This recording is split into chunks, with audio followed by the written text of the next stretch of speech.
มาเจอมาแต่งกับเธอแน่นอนขอลาจะไปวันสักวันแล้วอายสิย้อนให้ถ่ายก่อนเด้อแม่งามก่อน2 ปีถ้าเงินอายมีแล้วสิมาขอบอกจะคำก่อนไปอย่าเฮ็ดให้อายเจ็บนะเฮ็ดงานมีเงินจะก้อนเสียวของก้อนฝากมาใจวิววิวเห็นลมพัดทิวยอดไผ่พรุ่งนี้ไอ้สิลาไกลเฮ็ดให้หัวใจน้องเพราะว่าไอ้ว่าละสิไปต่างแดนจังเป็นใจน้องห่วงหา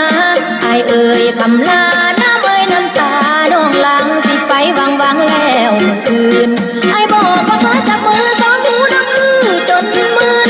ให้หล่นละไปอยู่ตาตุ้มมารุมมาตุ้มสุดฝืน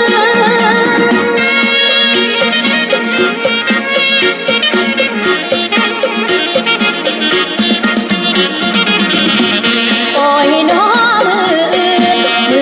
นน้องคงให้เดินลำเห็นละสะอื้นน้ำไอแน่นอนไปวันจนห่างจะหายใจเอ่ยชายห่วงดำแน่นอนเวลาจอทอแสงห่วงกะสิบินแล้วนอลัดฟ้าไปกำกินกาย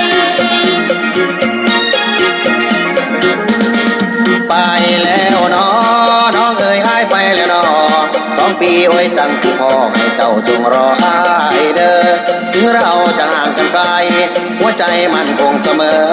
เอาอย่านะเธอน้องอย่าไปเพ้อรักใครจงรอพี่ชายคนเดียวขอสั่งละเป็นครั้งสุดท้ายอย่าลืมคำอ้ายบอกเชียวไปจีบไปเว้าก็สร้างบอกว่าร้อยช่าง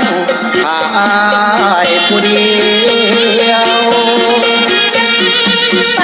ดีเด้อไอ้เอ่ยละให้ไปดีเด้อโชคดีมีใจได้เจอ